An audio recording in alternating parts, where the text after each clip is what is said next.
"No one wants me, sir," whispered the cook. The widower replied. "Then you haven't met me yet."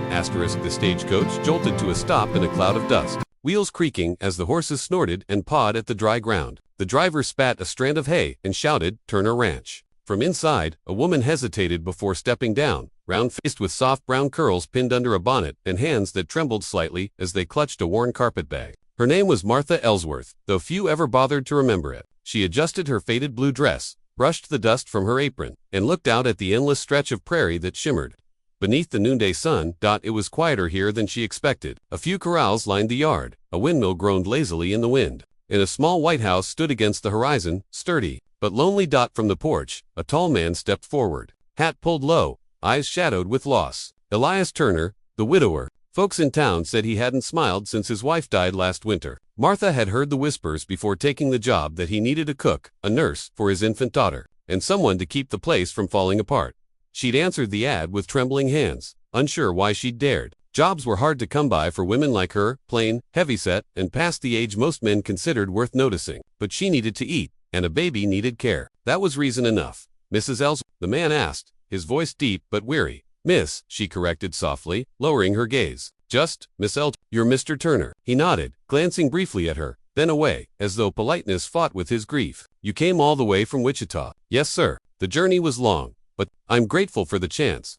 He stepped aside and gestured toward the porch. "The kitchen's through there. I'll show you around. Supper's at 6. That was all. No welcome, no smile, just quiet, efficient words. Inside, the house smelled faintly of smoke and old sorrow. Dishes were stacked unwashed in the sink, and dust coated the shelves. The baby's cry echoed faintly from a room upstairs. "Her name's Clara," Elias said, pausing at the bottom of the staircase. "She's only 7 months. Can't sleep through the night yet." Martha nodded. "I know a few ways to soothe little ones, if you don't mind my trying." He hesitated, then gave a brief nod. "You'll find the nursery ready. And, Miss Ellsworth." "Yes, sir." I can't pay much. Just room, meals, and a small wage come month's end." "If that's not enough, it's enough," she interrupted quickly, clutching her bag tighter. "More than I deserve, truth be told." Elias looked at her for a moment, as if wanting to say something more, but turned away instead. "Then I'll leave you to settle in." By afternoon, the kitchen filled with the smell of fresh bread and stew, warm scents that hadn't graced the ranch in months. The ranch hands drifted in, curious. A few offered polite nods. Others smirked, whispering under their breath. "She's the new cook," one muttered. "Looks like she eats more than she makes." The laughter was soft but sharp. Martha pretended not to hear, stirring the pot with steady hands even as her cheeks burned. She'd heard worse all her life. Too fat, too plain, too old. Words that clung like dust you could never quite shake off. When Elias entered, silence fell. He looked around, surprised by the sight of a proper meal, and nodded once. "Smells good." "Thank you, sir," she said quietly. He took his bowl, ate without a word, then rose. "That'll do. Keep supper light tomorrow. The men start early." "Yes, sir." As he left, one of the ranch hands leaned toward another and whispered, "Reckon she won't last the week, just like the last one." That night, after the dishes were scrubbed and the lamps blown out, Martha sat by the small window in her room. The stars hung low and bright, whispering secrets across the dark. She pressed a hand to her chest, where old hurts still lingered. "They always say that, don't they?" she thought. "That no one wants a woman like me." A baby's faint cry broke her thoughts. Without hesitation, she rose, lit her lamp, and followed the sound upstairs. On in the nursery, little Clara kicked and fussed, red-faced and teary. Elias stood helpless by the cradle. "I can take her, sir," Martha offered softly. He hesitated, then nodded. She lifted the baby into her arms, rocking gently, humming a lullaby her mother once sang. The child quieted slowly, her tiny fingers curling into Martha's sleeve. Elias stood in the doorway, arms crossed, not out of coldness now, but watching something he hadn't seen in months. "Peace, thank you," he said quietly. Martha smiled down at the baby. "No trouble, sir. Just takes a little kindness." Outside, the storm winds whispered across the plains. But inside that small room, for the first time, warmth had returned to the Turner Ranch. Morning light crept across the plains, painting the Turner Ranch gold. Martha was already in the kitchen, sleeves rolled up, hair tied back with a piece of faded ribbon. She moved quietly, careful not to wake the baby, kneading dough while the coffee pot hissed softly on the stove. She worked with a calm rhythm, born of years in other people's kitchens, townsfolk who never learned her name, boarding houses where guests never said thank you. Here, at least, there was space to breathe. The land itself seemed to hold its breath, wide and lonely as her heart. The back door creaked open, and the ranch hands trudged in, boots muddy, faces half awake. "Morning," Martha offered with a hopeful smile. A few grunted in return. One, a lanky cowboy named Jeb, smirked. Morning, ma'am. Smells like you've been busy. Biscuits and bacon, she said, ladling gravy into a pan. Hope it'll do. Oh, it'll do fine, another man drawled, nudging Jeb, if we don't run out before she eats it all herself. The table erupted in snickers. Martha's hands froze mid-stir. She said nothing, only turned back to the stove. The laughter pricked at her skin like needles. But she'd learned long ago, tears only fed their fun. When Elias stepped in, the men straightened. He set his hat on the peg and eyed them sharply. You boys laughing at something? No, sir, Jeb muttered, pushing eggs around his plate. Elias poured his coffee and took a seat at the head of the table. Martha slid a plate before him, her eyes lowered. Hope it's to your liking, Mr. Turner. He took a bite, paused, and gave a brief nod. It's good. Best meal we've had since, well, in a while. Her heart gave a small flutter, the kind you don't mean to notice but can't help feeling. Thank you, sir. The men finished quickly and scattered to the yard. The door banged shut behind them, leaving only the ticking clock and the baby's soft coo from upstairs. Martha began clearing plates, but Elias spoke before she could leave. You didn't have to serve the men first, he said quietly. They're capable of getting their own food. She hesitated, unsure if it was criticism or kindness. It's what I'm used to, sir. He looked up from his coffee. You shouldn't be used to disrespect. Her breath caught. For a moment, she thought she saw something soften in his eyes, something human, wounded, but kind. But just as quickly, he stood and said, I'll be out with the horses. There's laundry behind the house, if you've time. And then he was gone again. By afternoon, the heat pressed down heavy. Martha scrubbed clothes in the washtub, humming faintly to keep her mind steady. The smell of soap and wind filled the air. Mingled with the sound of the windmill turning slow and tired, a shadow fell over her. She turned Jeb again. You don't gotta work that hard, ma'am, he said with a crooked grin. Ain't no one here gonna thank you for it. I didn't come for thanks, she said, dipping another shirt into the suds. He spat into the dirt. Don't know why you did come. Ain't much here for a woman, you're kind. Her jaw tightened. Meaning, he shrugged. Men out here like pretty things. Thin ones. You know, the kind that fit on a horse without breaking it. Her face burned hot as the sun. That'll be all, Mr. Jeb. He laughed and sauntered off. When she was sure he was gone, Martha sat back on her heels, wiping at her eyes with a damp sleeve. The tears came anyway. Quiet, stubborn things she hated. No one wants a woman like me, she thought bitterly. I should have known better than to hope. That evening, she served supper again. Stew, warm bread, and pie made from the last of the apples. No one laughed this time. Elias's sharp glances kept them civil. After the meal, when everyone had gone, he lingered by the doorway. I heard what Jeb said, he said finally. Martha stiffened. Please, sir, don't trouble yourself. I've heard worse. Not under my roof, he replied. His tone wasn't loud, but it carried something firm, something that made her look up. He nodded once, almost to himself. You've done good work. Don't let fools make you forget that. She watched him leave, heart thudding in her chest. When she turned back to the stove, the reflection in the window caught her eye. The same plump face, the same weary eyes. But tonight, they didn't look quite as hopeless. Maybe, she thought, this place might hold a little room for her after all. The moon hung low over the Turner Ranch that night, silver light pooling through the cracks of the shutters. The day had ended quietly. The men had turned in after supper. The horses settled in their stalls, and Elias's boots still stood by the door. Martha sat alone by the kitchen table, mending a torn towel by lamplight. Her fingers moved slow, pricked from the needle. She listened to the lonely hum of the prairie, the wind, the crickets, the house breathing around her dot.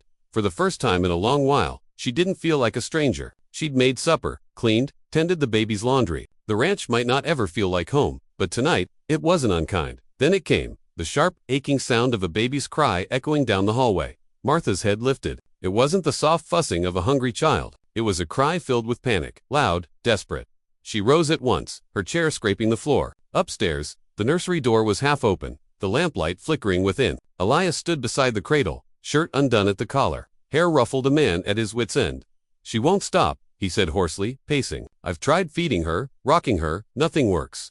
Martha stepped closer. May I, sir? He hesitated. She saw the exhaustion etched deep under his eyes, not just from sleepless nights, but months of carrying sorrow alone. Finally, he nodded and stepped aside. Martha bent over the cradle. Baby Clara, red-faced and trembling, kicked her little legs in protest. Martha's hands were soft as she lifted the infant, humming low, a tune she hadn't sung in years. There now, sweetheart, it's all right. You just miss your mama, don't you? She whispered, swaying gently. The crying softened, little by little, until only hiccups remained. Elias froze, watching. The storm inside his chest eased as the baby settled against her shoulder. You've done that before, he said quietly. I used to help raise my sister's little ones back in Kansas, she murmured, patting the baby's back. Children just need to feel someone's heart beating close. It tells them they're safe, Elias leaned against the doorframe, watching mother and child, though the woman holding the baby was not his wife. The image tugged at him, something painful and tender all at once. "You've got a gift," he said softly. Martha shook her head. "Just a heart that's seen too much loneliness, sir." For a long moment, the room was still. The only sound was the baby's small sigh, the quiet flicker of the lamp. "Thank you," Elias said, his voice breaking the silence. "You've no idea how long it's been since she slept like that." Martha smiled faintly. "Sometimes babies just need a song. Sometimes men do too." He blinked, surprised, but she only looked down, embarrassed by her own boldness. After laying the baby gently back in her cradle, Martha turned to go. Her skirts brushed softly against the floorboards as she passed Elias goodnight. "Mr. Turner," she said. "Good night, Miss Ellsworth," he replied, his voice lower than before, gentler. She left the room quietly, closing the door halfway behind her. Elias stayed there a while longer, looking at the tiny sleeping face in the cradle, then at the doorway where Martha had stood. The scent of bread and soap lingered faintly warm. Human, alive. Downstairs, Martha returned to her little room off the kitchen. The clock ticked softly as she sat on the edge of her bed. For the first time in years, she felt useful, not just tolerated, but needed. Still, a shadow crept in. She pressed her hands together, whispering into the dark. "Don't be foolish, Martha. Men like him don't see women like you." Yet when she closed her eyes, she could still hear his voice, quiet, steady, grateful. It wrapped around her heart like a blanket she hadn't known she needed. Outside, the windmill turned slow and steady in the moonlight. The baby slept, the house breathed, and somewhere between sorrow and dawn, two lonely souls took one small step closer to being seen. The next morning came with the smell of rain, and the sound of boots on wet ground. The storm clouds had drifted east, leaving puddles across the yard and a sheen of silver dew on the fence rails. Martha was already in the kitchen, sleeves rolled, hair damp from the mist as she hung laundry on the line. The baby had slept most of the night, and for that, she was grateful. Her body ached from chores, but her spirit felt lighter. For a brief moment, she hummed, while hanging a small blanket, the same lullaby she'd sung to Clara. Across the yard, a pair of ranch hands leaned against the corral fence, watching her. One was Jeb, the same man whose mouth never seemed to rest. The other was Tanner, quieter but easily swayed. "Look at her," Jeb snickered under his breath. "Actin' like she owns the place." Tanner shrugged. "Ain't hurting no one. The boss seems to like her cooking." "Cooking, sure," Jeb said, a sly grin twisting his lips. "But you seen the way he looks at her lately. Like she's some kinda angel come to fix his grief. Give it time, she'll trap him like a catfish in a bucket." Tanner frowned. "That's mean talk. Just facts. Women like her know how to play pitiful, cry a little, smile a little. Next thing, they're running the house." Martha's hands paused mid-pin. She hadn't meant to overhear, but the words carried clear across the quiet yard. Her heart dropped. The air that had felt so fresh now pressed heavy against her chest. She gathered the last sheet, her movements stiff, and carried the basket back inside. The laughter followed her like thorns, sticking to her skirt. Inside, she folded linens at the kitchen table, forcing her breathing to steady. She'd heard worse. Yes, whispers about her size, her face, her quiet nature. But this was different. It came from men she cooked for, worked beside. It came from the place she'd started to hope might accept her. The back door opened behind her. "Martha," Ilias's voice filled the space, low, even familiar now. She turned quickly, forcing a small smile. "Morning, Mr. Turner." He set down a saddlebag and frowned slightly. "You all right? You look pale." "Just a little tired, sir. Long night with the baby." He nodded, studying her face for a moment, but didn't press. "I was heading into town this afternoon. Supplies are running low. Anything you need." She hesitated. "Some flour, maybe? And soap if it's not dear." He smiled faintly. "Soap we can afford. Anything else?" "No, sir. Thank you." He started to turn, but paused. "The men giving you trouble?" Martha froze. "No, sir," she lied. "They've been polite enough." He gave a slow nod, though something in his eyes said he didn't quite believe her. "Let me know if that changes," he said firmly. "Ain't a man on this ranch worth more than your piece." Her breath caught. No one had ever spoken to her like that. Not her father, not the men she'd worked for before, not anyone. "Thank you, sir," she murmured, her voice soft as a prayer. He adjusted his hat and gave a small, almost awkward nod before heading out into the yard. That afternoon, the wind picked up again. Dust rolled across the open fields, and by dusk, the men returned from herding cattle, tired, mud-splattered, hungry. Supper was stew again, thick and hot, with cornbread baked golden on top. The men ate in silence, though Martha could still feel their sideways glances. When Elias entered, conversation died. He washed up, took his usual seat, and tasted the stew. "Good," he said simply, nodding toward Martha. "Thank you, sir," she replied. After supper, while clearing plates, she dropped a spoon. It clattered loud on the floor, and just like that, the snickering started again. "Careful now," Jeb muttered under his breath. "Wouldn't want the boss's favorite getting her feelings hurt." Before Martha could respond, Elias's voice cut through the room like a whip. Jeb. The man stiffened. Sir. Elias stood slowly, eyes dark and cold. You got something to say, you say it to me, not behind a lady's back. The table went silent. Jeb swallowed hard. No sir, nothing meant by it. Elias leaned closer. Then keep your mouth shut unless you got something worth saying. The man nodded, pale as chalk. Elias turned to Martha, his tone softening. You've done well here. Don't let fools make you question that. She nodded quickly, her eyes stinging. Yes sir. He tipped his hat slightly and walked out, the door closing behind him. Later, as Martha stood at the window, drying her hands, she watched Elias cross the yard under the pale moonlight. Strong, steady, a man worn by grief but guided by decency. She whispered to herself, no one's ever stood up for me before. And though she knew it meant nothing more than kindness, that simple act lit a quiet fire in her heart, one she couldn't put out, no matter how hard she tried. By midweek, the sky above the Turner Ranch grew dark and swollen. Clouds rolled low over the plains like smoke, and thunder murmured in the distance. The air carried that sharp scent of rain, the kind that warned you to get inside or get washed away.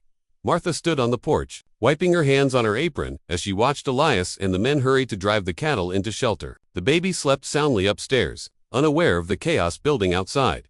Storms coming fast, Elias called out as he passed. His hat was already soaked through. Stay indoors, Miss Ellsworth. Don't wait it out near the barn. She nodded, though worry furrowed her brow. What about you, sir? I'll see the herds penned before it hits. And then he was gone, swallowed by the sheets of rain. Minutes later, the storm crashed down full force. The wind howled through the rafters, rattling shutters and bending the trees near the fence line. Martha ran through the house, checking windows, pulling curtains tight. Lightning split the sky so bright it turned the yard white for a heartbeat. Then came the sound, a cry, faint but sharp, from the nursery. Martha hurried upstairs, lamp trembling in her hand. Little Clara was awake, eyes wide, frightened by the thunder. There, Angel, Martha soothed, lifting the baby close. It's only the sky talking. She rocked the child by the window, humming softly as rain beat against the glass. Each roll of thunder made Clara flinch. Each hum from Martha's lips calmed her again. She didn't notice how long she stood there, until a sudden pounding at the door downstairs jolted her. She carried the baby down and opened the door to find Tanner, drenched, panting hard. Miss Ellsworth. The bridge by the creek gave way. Elias and Jeb are still out there. Her heart lurched. What are they hurt? Don't know. They were bringing in the last calf when it happened. Without another thought, Martha wrapped the baby in a blanket and placed her safely in the crib, whispering, Stay quiet, sweetheart. Then she grabbed her shawl and a lantern.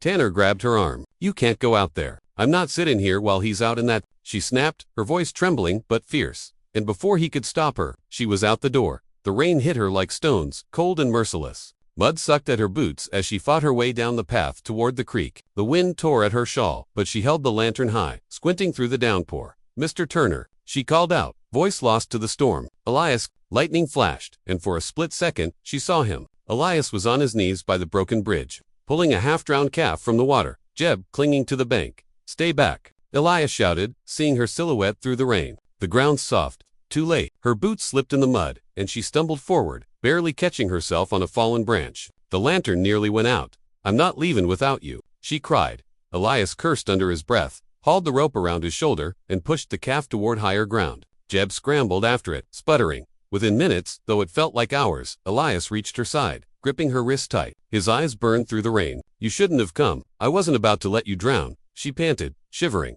He shook his head, half angry, half in awe. You've got more grit than most men I've known. Together, they stumbled back toward the house, the storm raging around them. By the time they reached the porch, they were soaked to the bone. Martha could barely breathe, her hair plastered to her cheeks.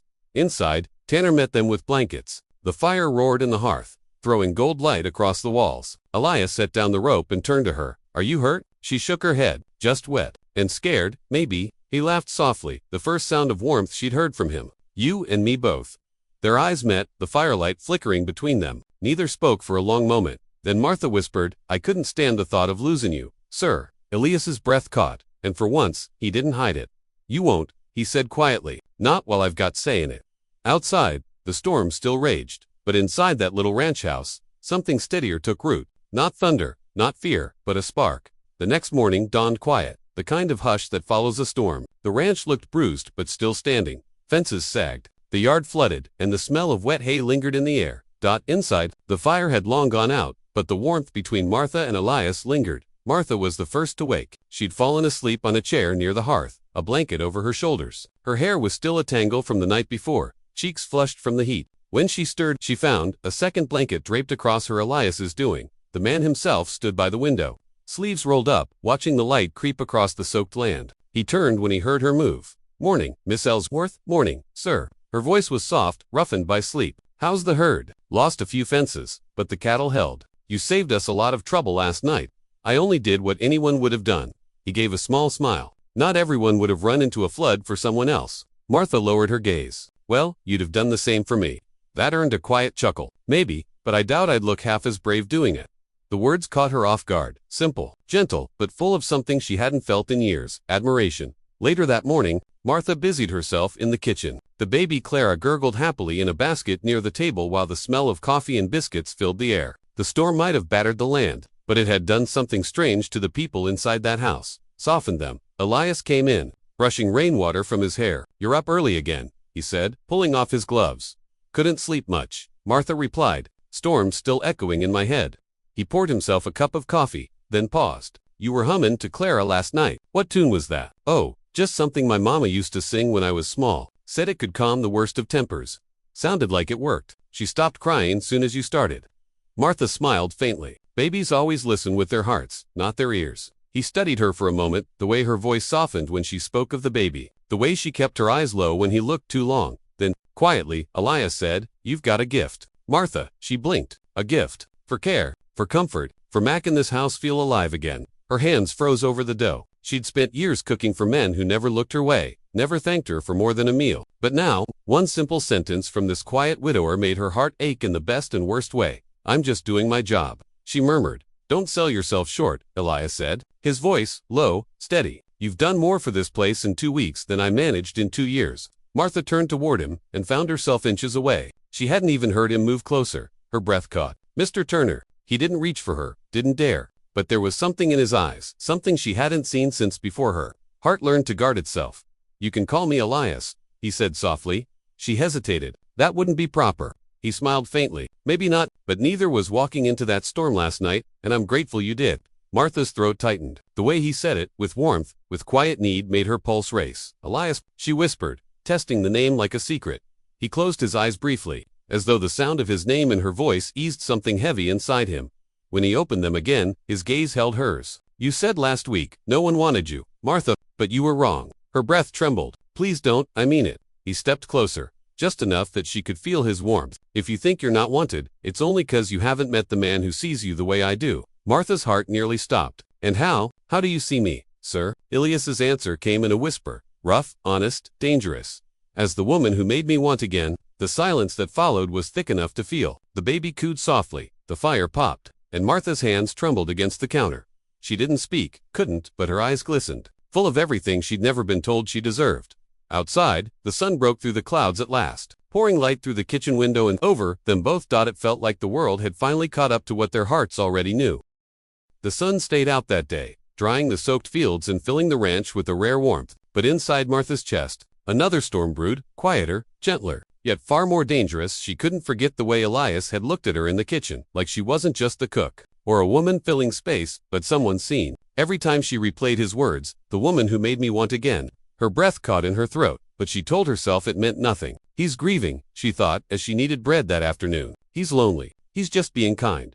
Still, kindness had never looked at her that way before. Elias, meanwhile, was outside repairing a fence post by hand, though his mind wasn't on the task. Each swing of the hammer brought back her face, her hair damp from the rain, her trembling whisper of his name. He told himself to forget it. The ranch hands already whispered about him hiring a soft cook instead of another man. The last thing he needed was more talk. But come evening, when the lamps flickered on and Martha stepped out to call the men in for supper, Elias felt his resolve weaken. She wore a pale blue dress, the one she'd mended herself, simple but neat. Her cheeks were flushed from the heat of the kitchen, her hair pinned loosely at the back. When she laughed at something, one of the hands said. Elias's chest tightened. The other men noticed too. "Cook's looking mighty fine tonight," muttered Jeb, elbowing Tanner. "Don't see her as plain anymore, eh?" Elias's glare silenced them both before they could say another word.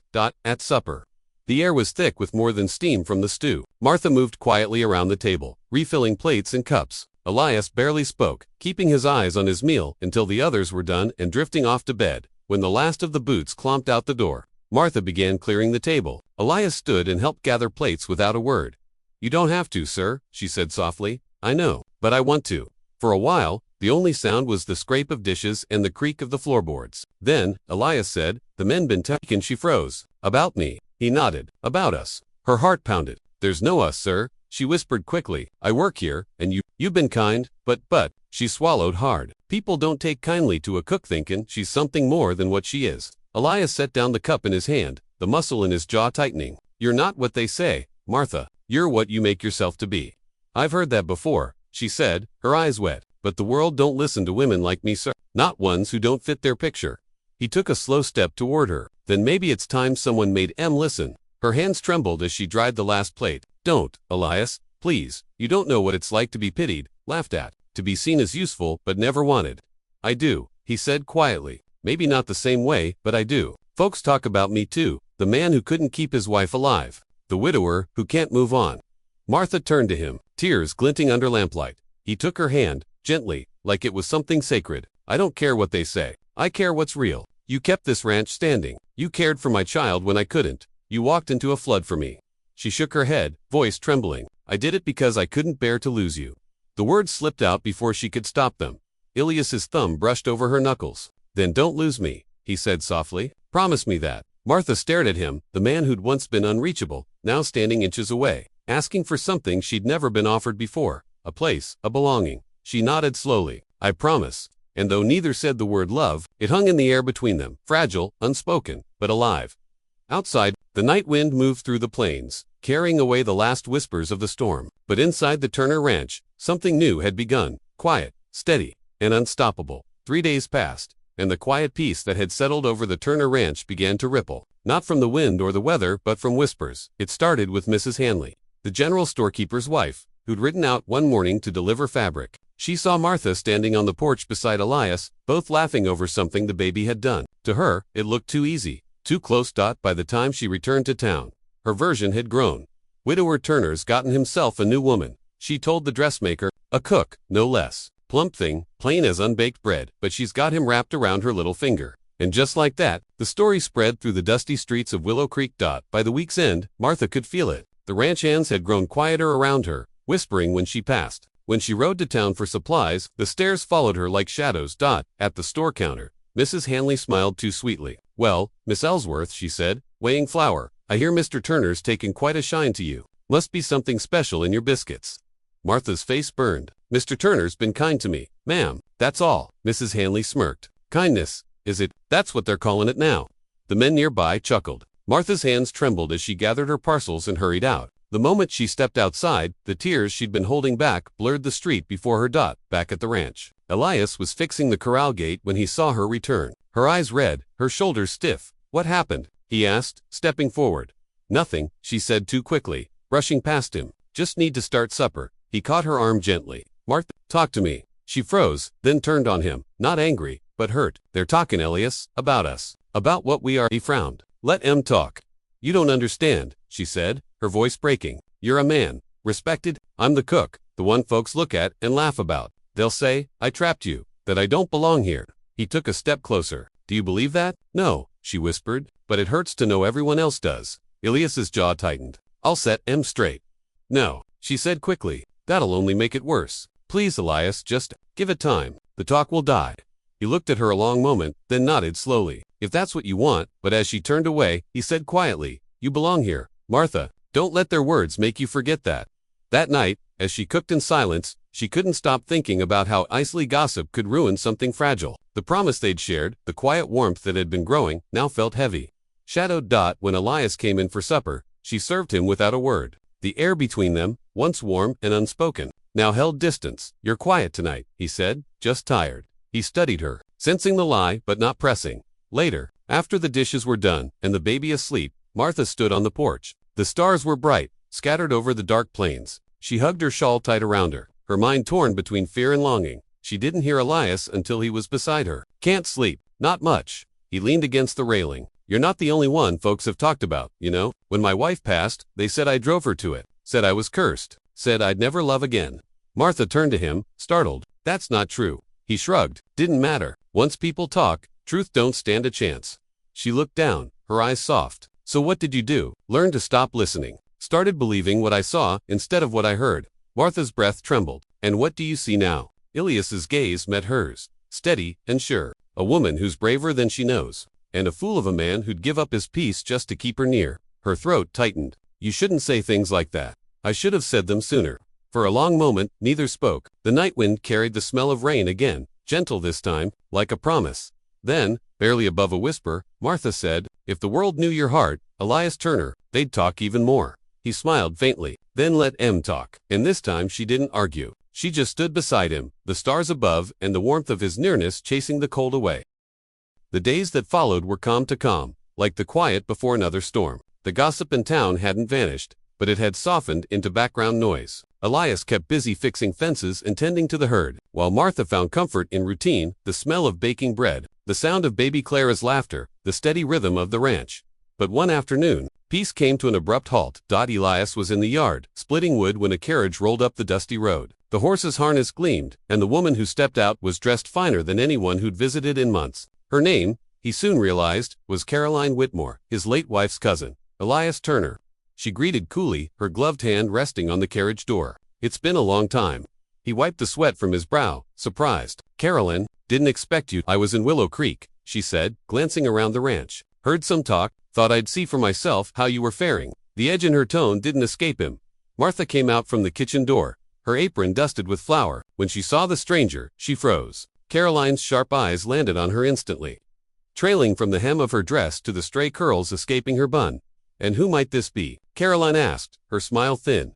Martha Ellsworth, Elias said. She's been helping out with Clara and the cookin'. Caroline's gaze lingered, unimpressed. Helping, I see. She turned back to Elias. Well, you always did have a soft spot for charity. The words stung, though she said them lightly. Martha forced a polite smile and murmured, I'll fetch some tea, before disappearing inside. Elias's jaw clenched. You don't know her. Caroline, I know the type, she said smoothly. Lonely women who find comfort where they shouldn't. I simply hope you haven't forgotten your name still carries weight in this town. He stared at her, anger flashing. I don't give a damn what this town thinks.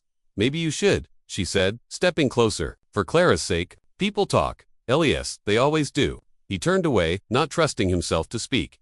Inside the kitchen, Martha tried to steady her hands as she poured the tea. Her heart ached from the sharp words she'd overheard. Lonely women who find comfort where they shouldn't. Was that what she was? When she returned with the tray, the air between Elias and Caroline was taut. Caroline sipped delicately, then rose to her feet. I'll be staying at the inn tonight. We'll speak more tomorrow. After she left, silence filled the yard. The only sound was the wind whispering through the dry grass. Elias finally turned to Martha. Don't pay her any mind. She's always been right. Martha cut in softly. He frowned. No, she's wrong about you. She shook her head, but not about the town. They'll believe her. They already think I'm some scheming woman looking for comfort and coin. Elias stepped closer, voice low. Martha, look at me. Her eyes lifted, glistening. I don't care what they say. You hear me? You've done more for this home, for me, than anyone since Clara's ma passed. But what if it hurts you? She whispered. What if folks stop respecting you? He smiled faintly. Respect don't mean much if it costs you truth. She wanted to believe him. God, she wanted to. But as night fell and the lanterns burned low, his words felt like warmth she didn't deserve. The next morning, Caroline was gone, but not before leaving behind a letter. It was on the kitchen table when Martha came down. Elias wasn't there, but the paper was folded neatly beside his coffee cup. Against her better judgment, she read the first lines. Elias, you owe it to your late wife's memory to be careful. I know your heart's kind, but don't mistake pity for love. This woman will never be your equal, and the town will never forgive you if you make her yours. Martha pressed the letter to her chest, eyes filling with tears. By the time Elias returned from the barn, she had already packed her small trunk. He stopped short at the sight. Martha, what are you doing? Her voice was barely a whisper. Levin, sir, before I cause you more trouble than I'm worth. His eyes widened. No, you're not. I have to, she said, trembling. You've been good to me, too good, but you don't need a burden hanging off your name. Martha, he said, stepping forward. You're no burden. Yours. She cut him off with a pained smile. Please, don't make it harder. And before he could stop her, she turned, her shawl fluttering in the morning breeze as she walked away down the long dirt road. Elias watched her go, each step tearing something from him he hadn't realized he still had to lose. Martha didn't look back. Not once. The dirt road stretched ahead, the dawn air cool and still. Her small trunk weighed heavy in her hand, but the weight in her chest was worse, like something inside her was tearing slow and quiet. She could still hear his voice echoing in her mind. You're no burden. She hadn't let him finish. She couldn't, because if she had, she might never have left. She kept walking until the ranch was a speck behind her. Swallowed by the early light, back at the ranch, Elias Turner stood motionless on the porch. The letter Carolyn left still sat on the table, crumpled from where he'd crushed it in his fist. When he realized Martha was gone, something inside him snapped, clean, final, unshakable. He saddled his horse before Tanner or the men could ask questions. "Where are you headed, boss?" One called. "To fix a mistake," Elias said, voice rough, and rode off toward the open road. By the time he found her, Martha was near the edge of town, sitting on an old bench by the creek, her trunk beside her. The water glimmered under the rising sun, and she looked small, there fragile, but somehow still strong. Elias slowed his horse and dismounted, boots crunching against the gravel. She heard him but didn't turn. "You shouldn't be here, sir," she said softly. He walked closer. "Then where should I be, Martha?" "Back there, in that empty house without you, without Clara's laughter echoing through the kitchen, without the smell of your biscuits making that place feel alive." Her eyes filled before she could stop them. "Don't make this harder than it is." "It's already hard," he said. "Harder than burying the past, harder than phasing the whole damn town." She finally looked up. "You read the letter?" He nodded. "I did, and she was right about one thing. I owe it to my wife's memory to be careful. But careful ain't the same as cowardly." Martha's lips trembled. "Elias," he stepped closer, his voice steady now. "Caroline said you'll never be my equal. She's wrong. You're stronger than I've been in years. You faced storms, gossip, and grief, and still stood tall. You're more than my equal. You're my peace." Her breath hitched. "You can't mean that." He took her hand gently. "Look at me, Martha. I've been half alive since my wife died. You brought me back. You made me laugh again. You made my daughter smile again. Don't you dare think you're not wanted." Tears spilled down her cheeks. "But what will people say?" "Let 'em talk," he said. The same words he'd told her before, firmer this time. "They've been talking all my life, but I finally found something worth listening to." For a long moment, neither spoke. The breeze carried the sound of the creek, the whisper of the grass, the distant hum of a town waking up. Martha's fingers trembled in his. "I don't know if I can bear it again." The stares, the whispers. "Then, don't face it alone," Elias said softly. "Face it with me." He reached into his coat and pulled out a folded piece of paper, a new letter, written in his own rough hand. "To Martha Ellsworth, this ranch was a house before you came. Now, it's a home. Clara laughs more. I sleep better, and the air feels lighter when you're near. If the town can't see your worth, that's their blindness, not yours. If you'll stay, not as my cook, but as my heart's keeper, then I'll never ask for anything more." Her tears fell freely now, landing on the letter. "Say it out loud," she whispered, "so I know it's real." He smiled, soft, certain. "I love you, Martha Ellsworth, and I ain't ashamed for anyone to know it." Her breath caught a sound between a sob and a laugh. She pressed a trembling hand to his cheek. "Then you haven't met me yet, sir," she whispered back through tears, echoing her own words from the start. "If you think I could say no to that." Elias drew her close, his arms wrapping around her as the sun broke over the plains, gilding them both in gold dot, and for the first time since his wife's passing, for the first time in her lonely life, neither of them felt unwanted again.